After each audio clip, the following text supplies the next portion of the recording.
오늘은 종교개혁주일입니다. 교회가 종교개혁주의를 지키게 된 이유 중에 하나는 우리 루터가 1484년경에 태어나고 1517년에 비텐베르그 성당에다가 95개조 방방문을 붙이면서 종교개혁이 일어납니다. 그동안 굳어져 있던 교회, 시대에 답을 하지 못하던 교회, 많은 사람들이 답답해하던 그 시대에 종교개혁가들은 그 시대에 살아있는 하나님의 음성을 전달하기 시작하는데, 전하기 시작하는데, 그게 바로 종교개혁이라고 하는 시대입니다. 오늘 아침에 여러분 자고 일어났을 때 많이 놀랐을 겁니다.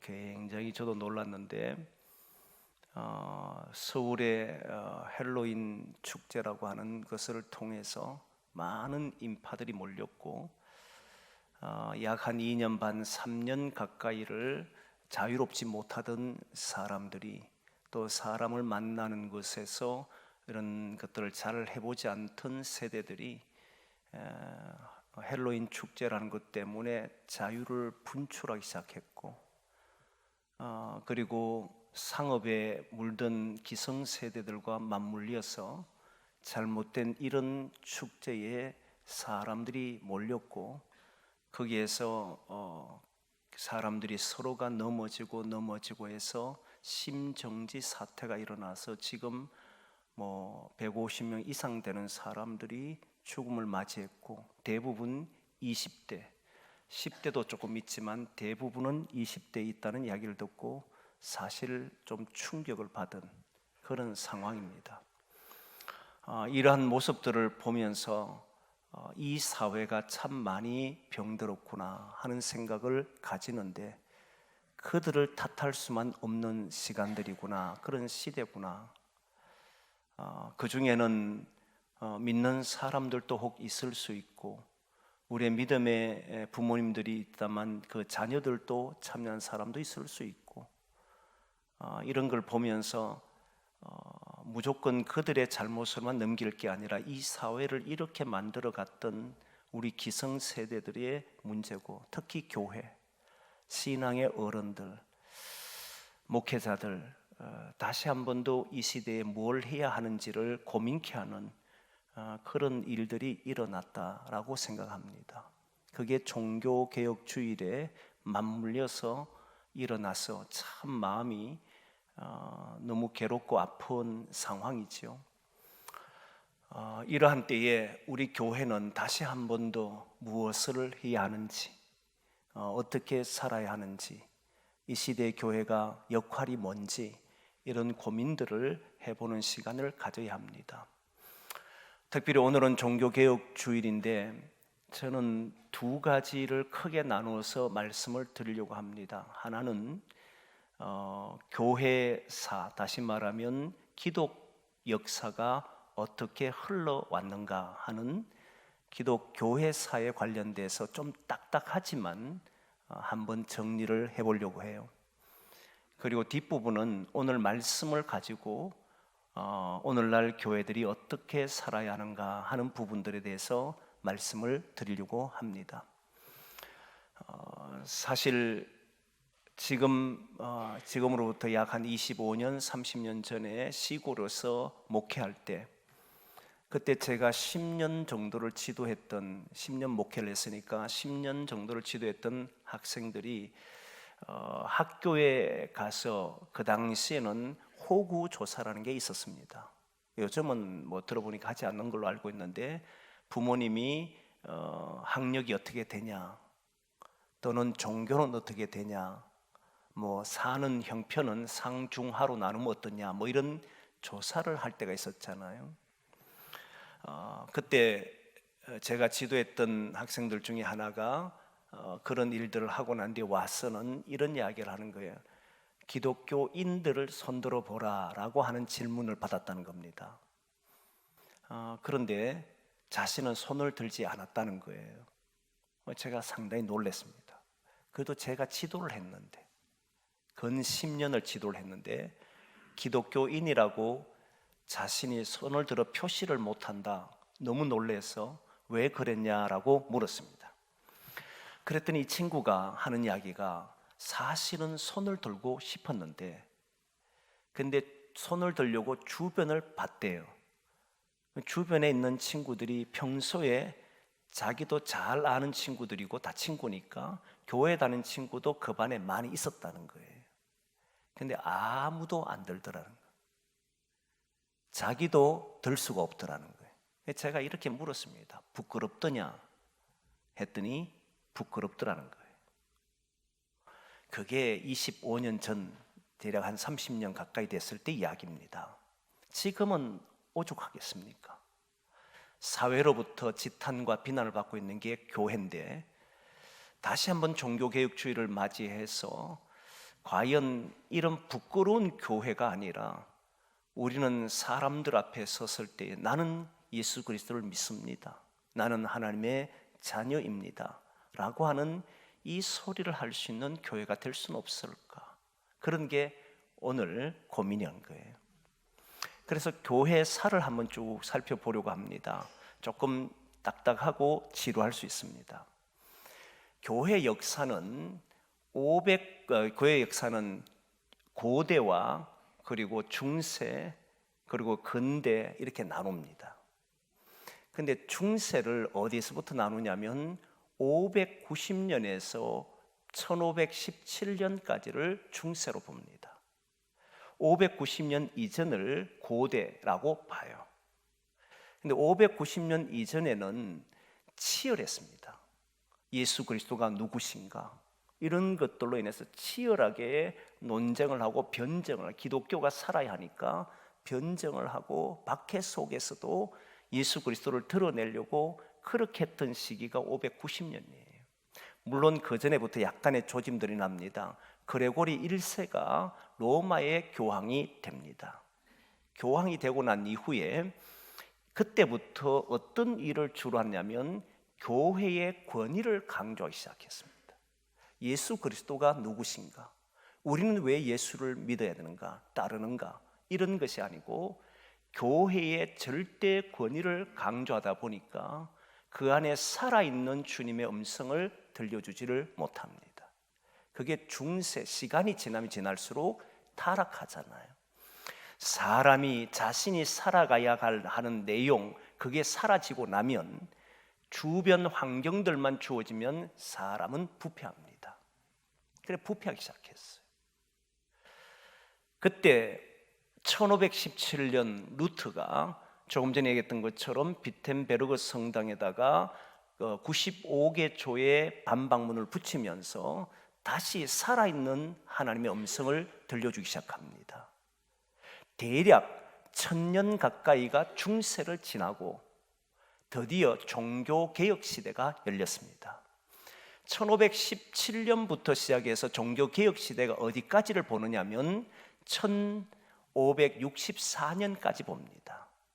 1564년은 왜 1564년을 종교개혁 시대로 보느냐면 칼빈이 죽습니다. 칼빈이 죽는다는 것은 단순히 한 사람이 죽은 것이 아니고 루터는 1546년에 죽고 칼빈은 1564년에 죽습니다. 이런 사람이 죽었다는 것이 단순한 문제가 아니라 그 시대의 어두웠던 시대를 밝히고 새로운 하나님의 말씀을 들려주던 사람들이 이 땅에서 사라졌다는 거예요. 그러니까 사람들은 당황하기 시작했습니다. 사회는 발전하고 있었고 교회를 향해 끊임없이 질문이 일어나는데 답을 줄 수 있는 사람이 없어진 거예요. 그들의 삶에 하나님이 어떻게 말하는지, 하나님이 어떻게 역사하는지를 실제로 들려주는 사람이 없게 되자 그 교회는 다시 그때는 그 시대는 고민이 일어납니다. 그래서 1564년부터 1755년 약 200년 동안에 어떤 일이 일어나냐면 칼빈과 루터가 말했던 내용들을 모아서 그들이 썼던 글들을 모아서 기독교 교리를 체계화시킵니다. 왜? 자기들은 대답을 못하니까. 그래서 루터나 칼빈이 대답한 내용을 가지고 자신들의 시대에 대답합니다. 이때를 보고 개신교 정통주의라고 그래요. 우리가 지금 대부분 알고 있는 교리들은 이때 다 형성됩니다. 개신교 정통주의라 그러고, 다른 말로 하면 개신교 스콜라주의다라고 말합니다. 체계화시켰고 이론화시켰습니다. 굉장히 논리적으로 설명을 했습니다. 문제는 사회의 변화에 이 논리는 200년 지나면 따라가지 못합니다. 체계화된 교리는 쓸모가 없어져 갑니다. 1755년이 계몽운동이 일어나기 시작하는데, 그 전에 조짐도 있었지만 일어나기 시작했는데, 1755년의 계몽운동의 여파는 당시의 역사뿐만 아니라 이성이 활개를 칠 때입니다. 다시 말하면 성경도 이성으로 보려고 합니다. 하나님의 계시의 말씀을 보려고 하는 것이 아니고 이성으로 믿어져야만, 내 생각이 맞아져야만 믿기 시작하는, 모든 것을 이성으로 판단하는 시대가 되어버렸어요. 이렇게 되니까 이 시기를 1755년에서 1914년의 시기, 이때도 약 150년의 시기입니다. 150년을 시기를 자유주의 시대라 그러기도 하고 위기의 시대라고도 합니다. 이성이 발달됨으로써 기독교는 급속도로 위기에 빠져들었습니다. 150년이에요. 그러니까 앞에 개신교 정통주의와 합쳐 350년을, 중세가 900년, 1000년을 가까이 왔다면 개신교의 위기가 대략 한 350년 사이에 있을 때 대답을 또한 못했습니다.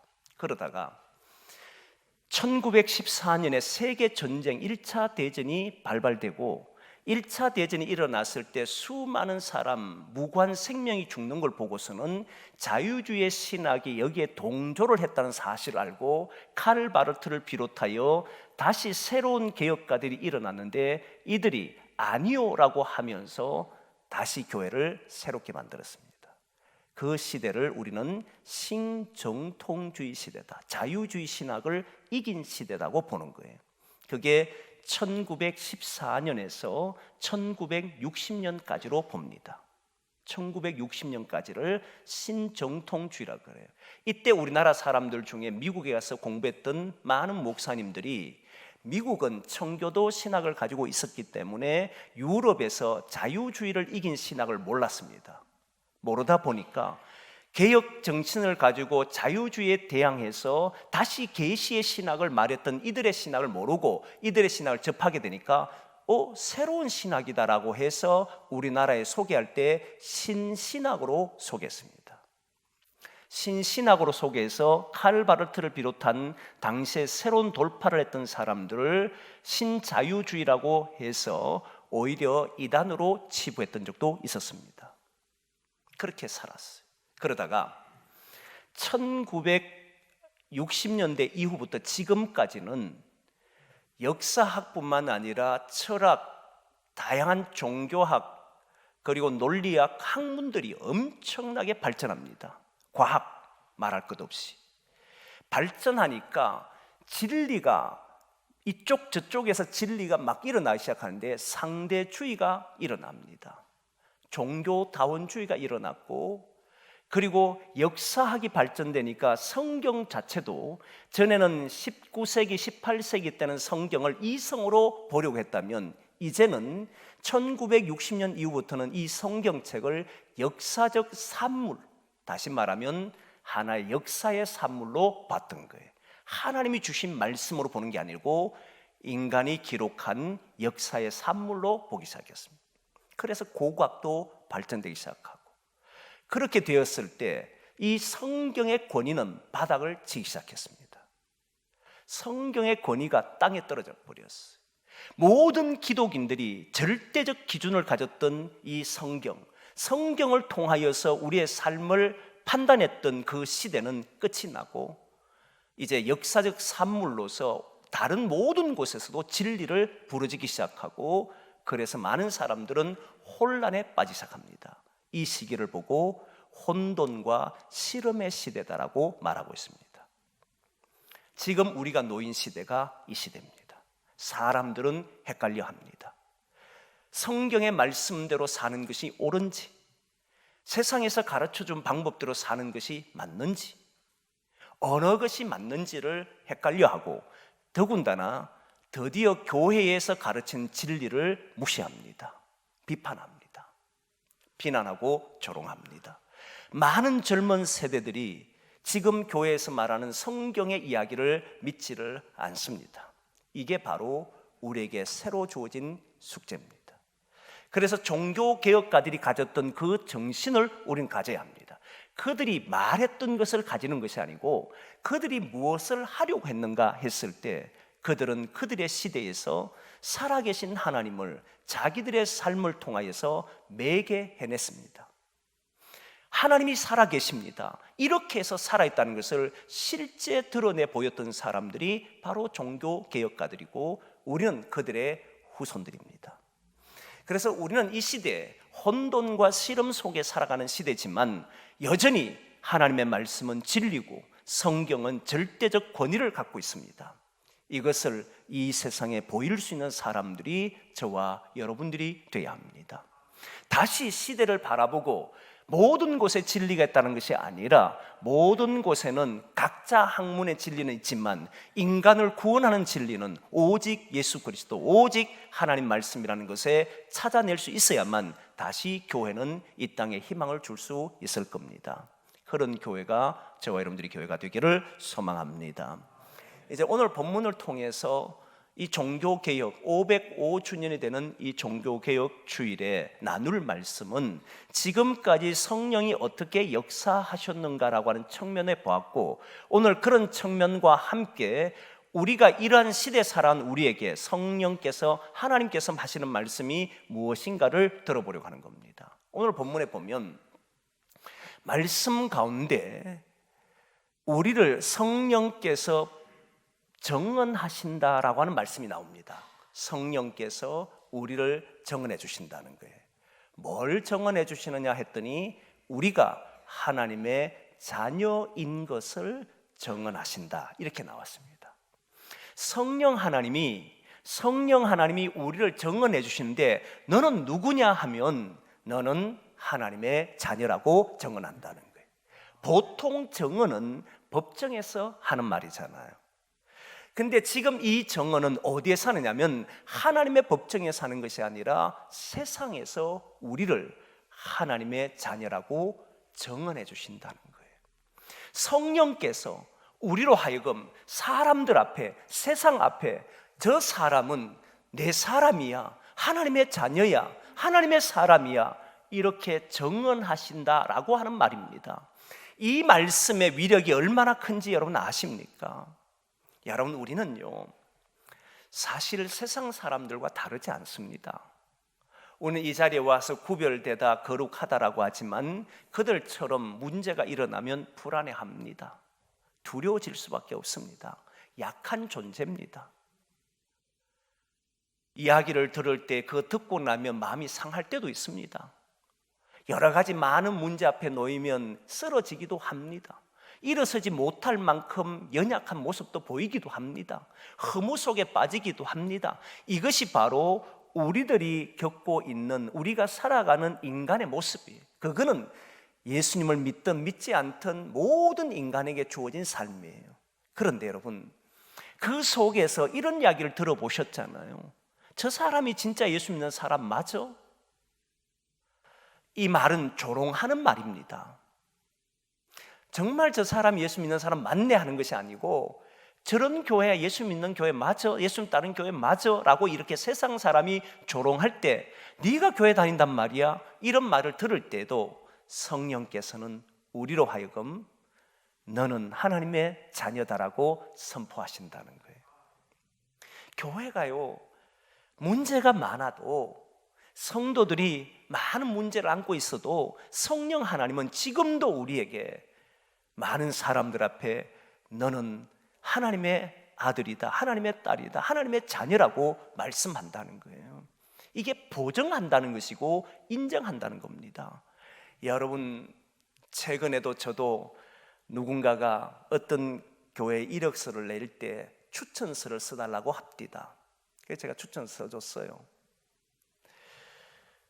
저도 이력서를 낼 때 추천서를 받아본 적도 있습니다. 근데 추천서를 받을 때에 보면 당신이 존경하는 사람에게 받아오라 라고 이야기합니다.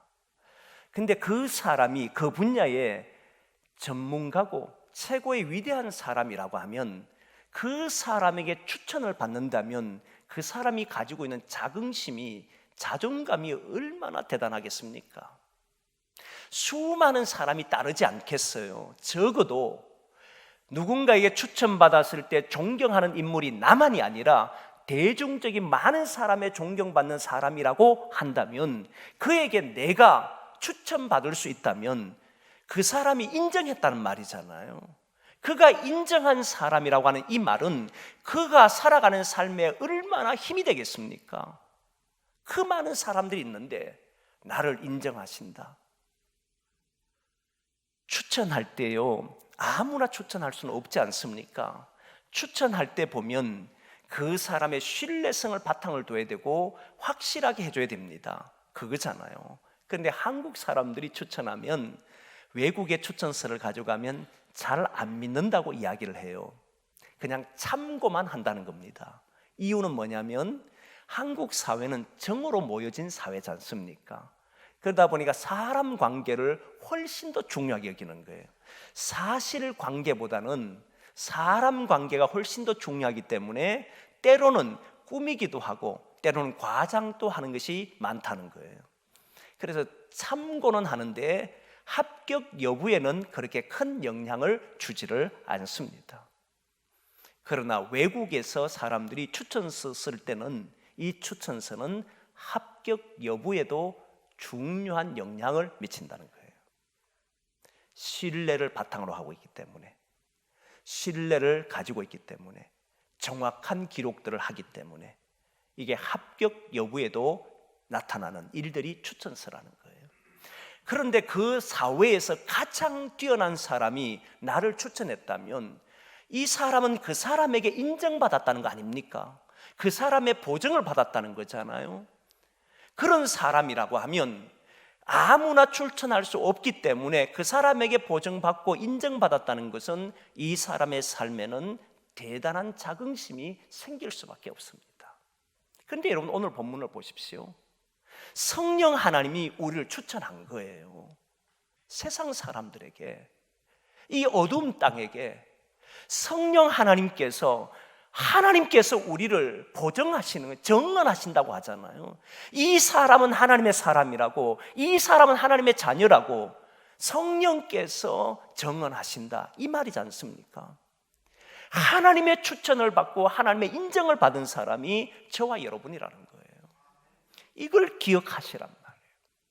그러면 여러분, 누군가에게 추천을 받았을 때 조금 전에 했던 것처럼 정말 위대한 사람에게 받아도 그렇게 자부심을 느끼고 살아가는데 오는 아픔이 있어도 힘듦이 있어도 이겨내지 않습니까? 그런데 성령 하나님의 추천을 받은 우리가, 성령 하나님의 인정을 받은 우리가 이 세상을 살아가는데 어떤 어려움도 감당할 수 있지 않겠습니까? 어둠은요, 우리에게 허물을 주려고 합니다. 네가 한 일과 네가 한 모든 것들이 허무하다는 것을 계속 보여줘요. 실패를 통하여서 우리를 무능력하다는 것을 보여줍니다. 많은 문제를 일으키면서 믿음이 없는 것처럼 판단하게 만듭니다. 불안케 되고 두렵게 되니까 마치 믿음 없는 사람처럼 우리를 몰아가려고 합니다. 이게 어둠이잖아요. 그럴 때 우리가 하나님의 사람이다, 성령의 보증을 가지고 있는 사람이다, 성령이 나를 추천한 사람이다, 이 세상 가운데 우리 교회와 우리는 성령께서 추천하고 성령께서 인정한 사람이다라고 하는 이 생각 가지면 왜 우리가 허무 앞에 굴복하고 불안과 두려움 앞에 넘어지고 실패 앞에 우리 능력이 없다고 말하겠습니까? 다시 일어날 것이고 다시 살아가게 되지 않겠습니까? 사랑하는 성도 여러분, 저와 여러분은 성령께서 인정하신 사람인 줄 믿습니다. 이 믿음 가지고 살아가자는 겁니다. 세상이 어떤 일이 일어나도, 그래 우리 교회를 비난한다 할지라도, 한국교회를 조롱한다 할지라도 우리는 하나님이 세우신 교회다, 우리는 하나님이 세우신 사람들이다. 그래서 그들이 조롱한다 할지라도 다시 나는 이 세상 속에서 주의 뜻을 드러내는 교회로 살겠노라. 그런 성도로 걸어가겠노라. 이것이 필요하잖아요. 성도로서 자긍심을 갖는 저와 여러분 되기를 소망합니다. 그래서 추천하는 분은, 우리를 인정하는 분은 자기의 신실성과 자기의 확실성을 담보해야 하고, 그분이 우리를 존재케 하고 그분이 우리를 드러냈다는 겁니다. 이걸 잊지 마시라는 거예요. 두 번째는, 이제는 성령께서 우리를 보증했다면, 인정했다면 이제 우리 차례예요. 우리 차례인데, 우리 차례에 뭘 해야 하느냐면, 우리는 인정받은 사람으로 교만할 수는 없습니다. 진짜 여러분, 사람들이 믿어주는데 교만하는 사람은, 그 사람은 어리석은 사람이고 아직 덜 된 사람이죠. 사람이 믿어주고 인정해주면요, 삶이 달라집니다. 달라질 수밖에 없어요. 하나님이 나를 인정하고 하나님이 우리 교회를 세웠다라고 하는 것을 믿으면 그 다음부터는 우리가 행동해야 될 게 반응이 있습니다. 우리를 추천하시는 이는 확실성과 신실함으로 하지만, 우리는, 추천받은 우리는 삶의 무게를 가져야 해요. 삶의 무게를 가진다는 것은 뭐 가볍냐 무겁냐 하는 이런 말이 아닙니다. 자기 삶에 책임을 질 수 있어야 한다는 거예요. 자기 삶에서 나의 삶이 하나님께 영광이 되지 않으면 어떡할까? 나를 택하신 이의 영광을 위해 살고, 나를 택하신 이가 나로 인해서 실망하지 않도록 그렇게 살아야 하잖아요. 저도 조금 전에 얘기했던 것처럼 추천을 받고 살아왔습니다. 추천을 받았을 때는 이 추천의 무게는 가볍지가 않습니다. 나를 추천한 사람들이, 그 사람이 나에게 신실함과 확실성을 보여줬기 때문에 나도 나의 삶을 통하여 그게 거짓되지 않음을, 그게 옳음을 보여줘야 하는 거잖아요. 하나님께서 우리를 추천하셨는데, 성령께서 우리를 이 세상에 하나님의 자녀로 인정해 주셨는데, 그럼 우리는 삶에 돌아가서 하나님의 사람으로서 어떻게 살아야 할지를 봐야 하잖아요. 오늘 본문 12절과 13절 내용을 읽어드립니다. 한번 제가 읽어드리겠습니다. 그러므로 형제들아, 우리가 빚진 자로되 육신에게 져서 육신대로 살 것이 아니니라. 너희가 육신대로 살면 반드시 죽을 것이로되 영으로서 몸의 행실을 죽이면 살리니. 우리가 빚진 자라고 하면서 빚진 자로서 육신에 지면 안 된다는 거잖아요. 하나님의 자녀로서 우리는 살아야 하는데, 그때마다 우리는 육신에 져버려서 다시 육신의 사람들처럼 행동해서는 안 된다는 거잖아요. 하나님의 자녀의 무게를 감당해야 한다는 겁니다. 하나님의 자녀로서 우리는 자존감도 가질 뿐만 아니라 그렇게 삶을 살아가야 되는 사람들이 우린 거예요. 교회가 우리 이 시대에 하나님이 책임을 주셨다고 믿습니다. 교회는 거룩한 성전이라고 말합니다. 이제 이 무게를 감당해내야 합니다. 이 사회의 그 무게를 감당하는 교회들이 돼야 하는 거예요. 육신에 져서, 세상에 져서 교회를 세상처럼 만들어버리고, 신앙인이 세상 사람들처럼 말하고 행동하는 사람들이 아니라 그 직에 맞도록, 그 직책에 맞도록 행동해내야 합니다. 목사는 목사로서의 타이틀을 가지는 게 아닙니다. 그래서 제가 일전에 말씀드렸지만 이름은 두 가지라고 했지 않습니까? 하나의 이름은 자기의 이름, 자기의 이름으로 사는 사람이 있고, 또는 살아가면서 우리에겐 수많은 직분으로 주는 이름이 있습니다.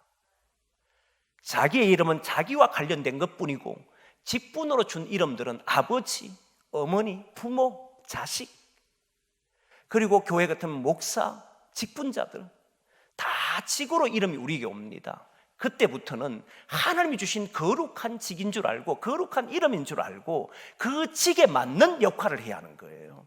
그 무게를 가져야 한다는 겁니다. 그래서 오늘 저와 여러분들이 살아가는 이 땅에서 이 교회 무너진 것 같아도 하나님이 세우신 교회이기 때문에 하나님이 지금도 보증하시는 줄 믿습니다.